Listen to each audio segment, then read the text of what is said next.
They accomplished hundreds of test shots and dropped many full-scale weapons against extremely realistic targets for a single purpose: kill this target at the time and place of our nation's choosing. And then, on a day in June of 2025, more than 15 years after they started their life's work, the phone rang and the President of the United States ordered the B-2 force that you've supported to go strike and kill this target. Yesterday, I had the incredible honor and privilege of spending time with these two Defense Threat Reduction Agency officers who've given so much. One of them said, quote, "I can't even get my head around this. My heart is so filled with the pride of being a part of this team. I am so honored to be a part of this." To you both, thank you, and thank you to your families. Operation Midnight Hammer was the culmination of those 15 years of incredible work. The air crews, the tanker crews, the weapons crews that built the weapons, the load crews that loaded it. Before I run through this video today, I want to talk a little bit about weaponeering and what goes into an attack. Weaponeering is the science of evaluating a target. I mentioned all of those factors before that these two DTRA officers had thought about.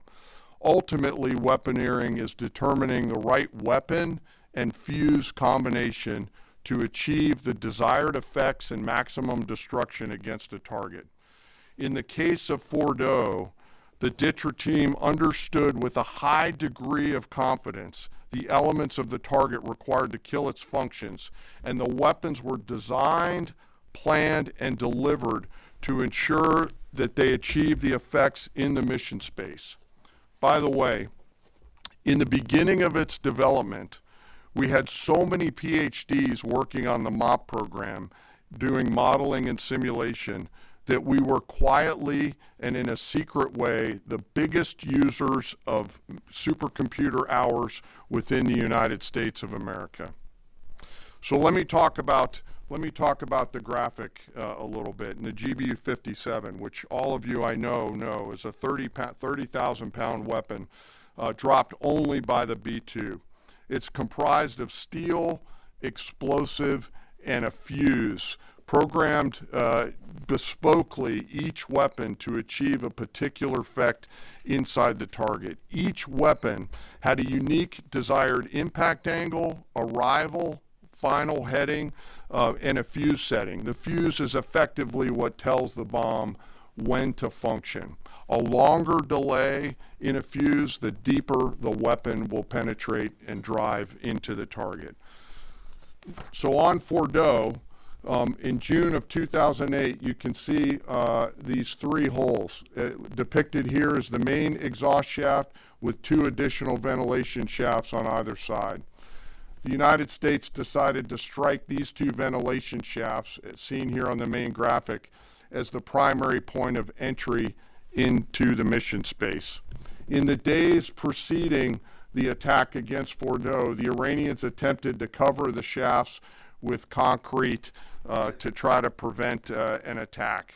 I won't share the specific dimensions of the concrete cap, but you should know that we know what the dimensions of those concrete caps were. The planners had to account for this. They accounted for everything. The cap was forcibly removed by the first weapon, and the main shaft was uncovered. Weapons 2, 3, 4, 5 were tasked to enter the main shaft, move down into the complex at greater than 1,000 feet per second, and explode in the mission space. Weapon number 6 was designed on each side, so there were 6 on each side. Weapons number 6 was designed as a flex weapon to allow us to cover if one of the preceding jets or one of the preceding weapons did not work. The video I'm about to show you is a culmination of over 15 years of development and testing. As I said, hundreds of test shots on various models. This is one weapon. So if you take a view of this as 5 additionals, you'll get a sense of what this looks like. Hopefully you can see it and there's not too much reflection. Tom runs our videos out there. We'll run it at full speed so you can see it and then go back through it. Go ahead, Tom.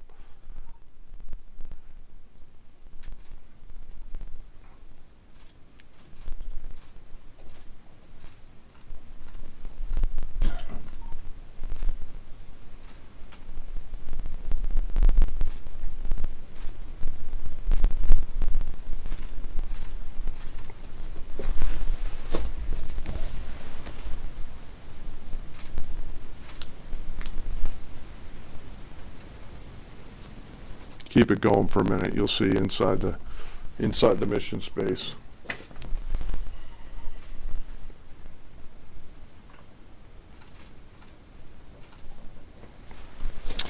Unlike a normal surface bomb, you won't see an impact crater because they're designed to deeply bury and then function. I know there's been a lot of questions about that. All 6 weapons at each vent at Fordo went exactly where they were intended to go.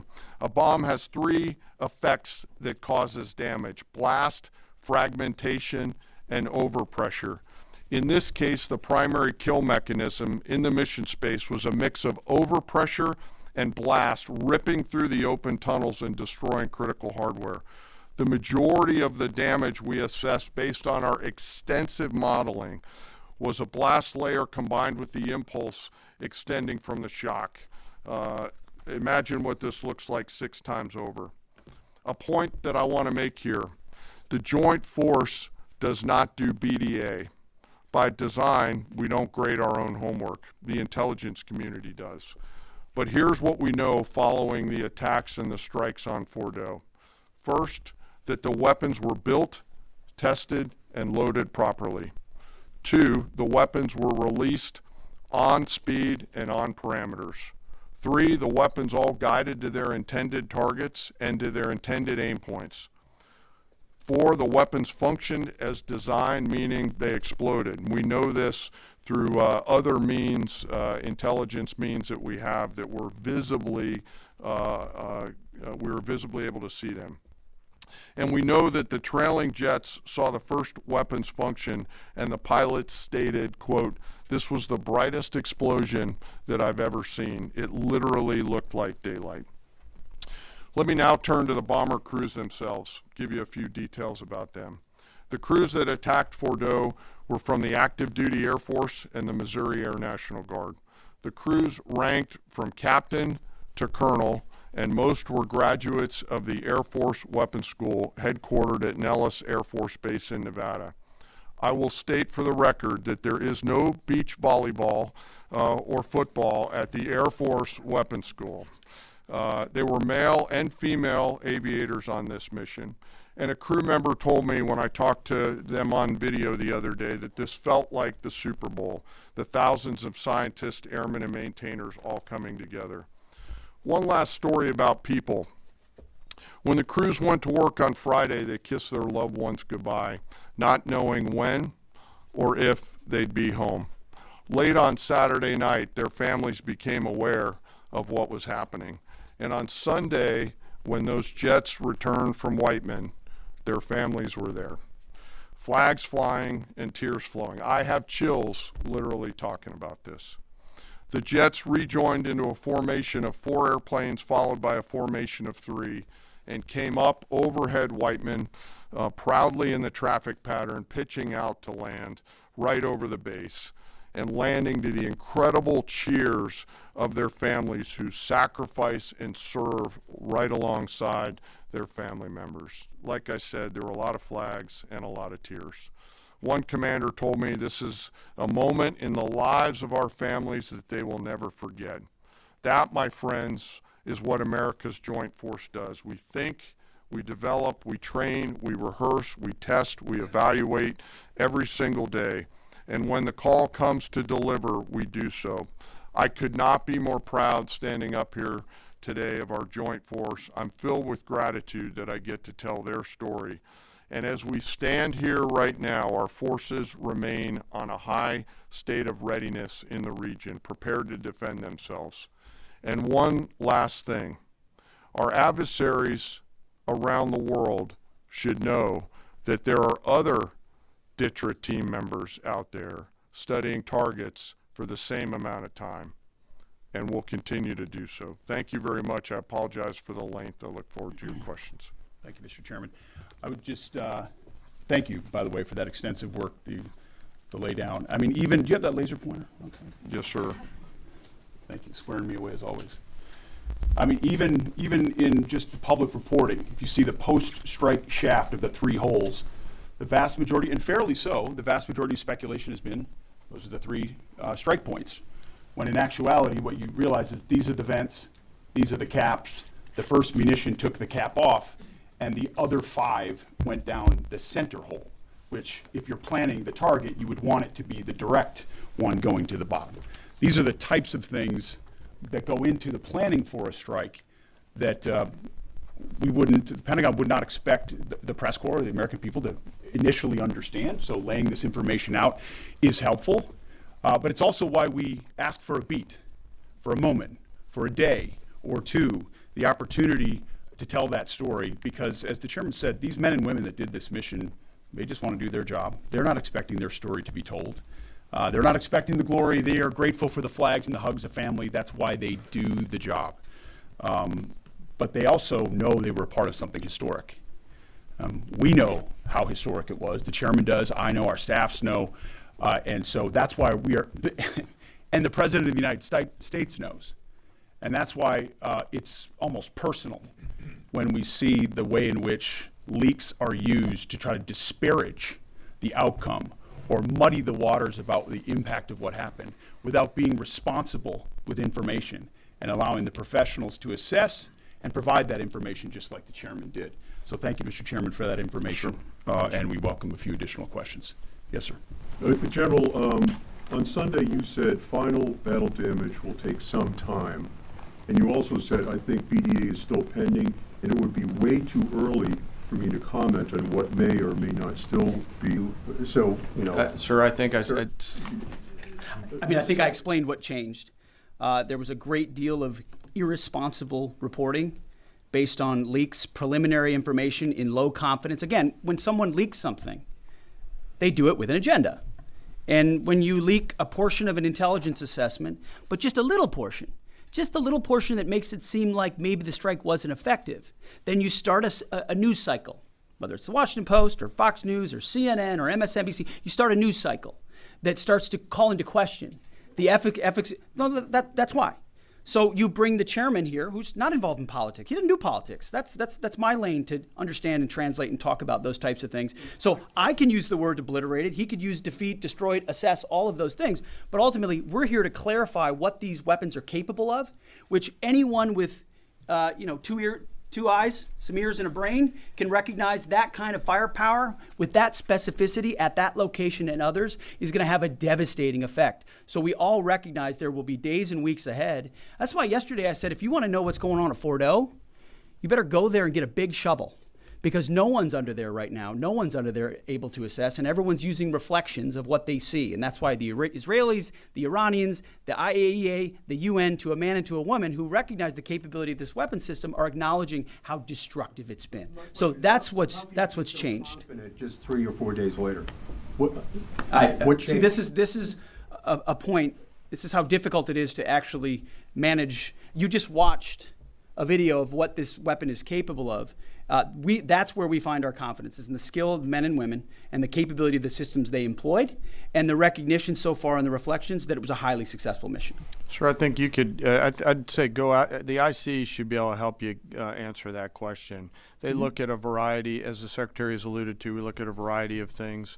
I don't do that, they do. All different sources of intel, which I'd refer you to them to get clarity on the end state. So again, I go back to the IC, whether it's Director Radcliffe or ODNI Gabbard. I read the statements at the beginning. They're the ones aggregating the intelligence, and they're saying nuclear facilities were destroyed and would have to be rebuilt over a number of years. Facilities were destroyed.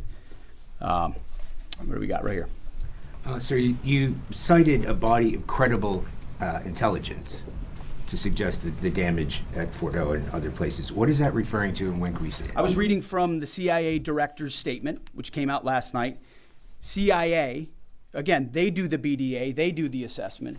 CIA can confirm that a body of credible intelligence indicates, it also goes on to say, new intelligence from historically reliable and accurate sources and methods. Now, you can imagine, the CIA director is going to be very careful about how he articulates things of that sensitivity. Classified, secret, top secret, compartmentalized. He's going to know things that you're not going to know, that the press isn't going to know, and he's reflecting that the sources he's seeing are highly credible. They've given credible intelligence. They or those processes have given credible intelligence in the past, and that's what he's basing it on. Don't you think we need to see that? Do you have a top secret clearance, sir? Eventually, Okay. the American public wants Yes, to see sir. it. Yes. Yeah, you. I wanted to ask briefly just. No, not you. Checkered shirt. Oh, There. so Mike Glenn with the Washington Times. Yes, sir. Thanks, sir.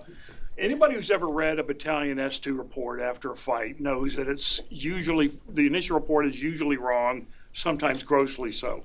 Has what happened in this incident caused you all to sort of rethink the intelligence process or the dissemination, or do you think it's just a matter, I mean, if the process itself doesn't require any more adjustment? Well, I can tell you what the chairman told me in the Situation Room and reminded us all, which is alongside what you just said, sir, is that the first reports are almost always wrong. They're almost always incomplete, right? Anything, whether it's a squad level operation or a strategic level operation, the initial reflections you get are coming at you at a high rate of speed from a lot of different sources. So your job is to step back and assess them. And that's why we're urging caution about premising entire stories on biased leaks to biased publications trying to make something look bad. How about we take a beat, recognize first the success of our warriors, hold them up, tell their stories, celebrate that, wave an American flag, be proud of what we accomplished.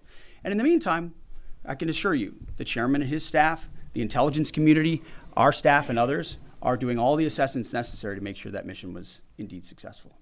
Yes, right there. Sir, thank you, Mr. Secretary.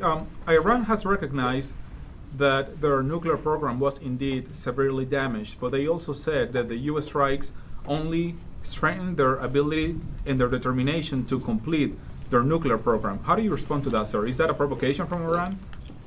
Well, I would say Iran's going to have to say a lot of things right now in order to bolster their image, especially internally. You know, in the media, there's a lot of things they'll say for domestic consumption. But we're watching very closely what they do. Again, that's the intel community. Our job as the chairman, the chairman laid it out so beautifully. Our job is to be prepared. And how proud are you? How proud am I? I didn't know the full story of those men and women 15 years ago who've been pointing at that target. That makes me proud to be an American. That's an awesome story. I hope we can tell more aspects of that in an unclassified way in the future.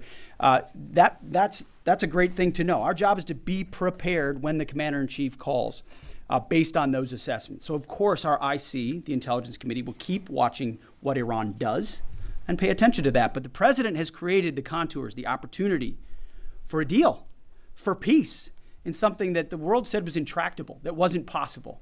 And we got that peace, that ceasefire, that option, because of strength, because of his willingness to use American military might that no one else on the planet can do with the kind of planners and operators that the chairman just laid out.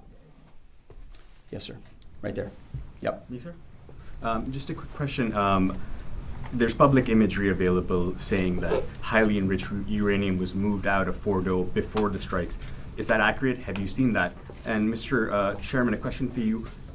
Have you been pressured to change your assessment or give a more rosy intelligence assessment to us by any political factors, whether it's the president or the secretary? And if you were, would you do that? Yeah, well, that one's easy. No, no, I have not, and no, I would not. My job as the chairman is to offer a range of options to the president and the National Command Authority to deliver the risks associated with each of those, and then take the orders of the National Command Authority and go execute them. I've never been pressured by the president or the secretary to do anything other than tell them exactly what I'm thinking, and that's exactly what I've done. And the highly enriched uranium? There's nothing that I've seen that suggests that we didn't hit exactly what we wanted to hit in those locations. That's not the question, though. It's about highly enriched uranium. Do you have certainty that all the highly enriched uranium was inside the Fordo mountain, or some of it, because there were satellite photos that showed more than a dozen trucks there 2 days in advance. Are you certain none of that highly enriched uranium was moved? Of course, we're watching every single aspect, but Jennifer, you've been about the worst, the one who misrepresents the most intentionally.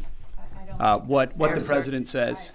I'm familiar. Report about the ventilation shafts on Saturday night, and in fact, I was the first to describe the B-2 bombers, the refueling, the entire mission with great accuracy. So I take issue with that. I appreciate you acknowledging that this was the first the most successful mission based on operational security that this department has done since you've been here, and I appreciate that. So Absolutely. we're looking at all aspects of intelligence and making sure we have a sense of what was where. Why not acknowledge the female pilots that also participated in this mission? The early messages that you sent out only congratulated the boys. So when I say something like our boys and bombers, see, this is the kind of thing the press does, right? Of course, the chairman mentioned a female bomber pilot. That's fantastic. She's fantastic. She's a hero. I want more female bomber pilots. I hope the men and women of our country sign up to do such brave and audacious things. But when you spin it as, because I say our boys and bombers as a common phrase, I'll keep saying things like that, whether they're men or women. I'm very proud of that female pilot, just like I'm very proud of those male pilots. And I don't care if it's a male or a female in that cockpit, and the American people don't care. But it's the obsession with race and gender in this department that's changed priorities. We don't do that anymore. We don't play your little games. Yes, So you right know there. for certain that the uranium was removed from the facility before the B-2 struck? So I'm not aware of any intelligence that I've reviewed that says things were not where they were supposed to be, moved or otherwise. Yes. Kelly Meyer with News Nation, and just off the top, want to say we're grateful for the service of these pilots and everybody that serves. I wanted to ask you, the CIA statement said, when possible, they will provide updates and information to the public for transparency, and I believe that's what we're looking for here. Do you commit to share the Defense Intelligence Agency report when it is ready, so the American people can understand more about the intelligence assessment? Well, actually, the report that was discussed, this preliminary report, was what's called a restrike report. So it comes to us to give us an assessment whether a target would need to be restruck, right? That's the reason why. So it's based on internal feedback loop that we're supposed to have access to. Unfortunately, someone took advantage of that. But whatever is supposed to be made public will be, but whatever has to stay sensitive. Sir, can I just jump in? You know, one of the things that I'm trying to do through this journey that we're on together, of course, transparency, but also the requirement to really protect these capabilities. I guess the time's up.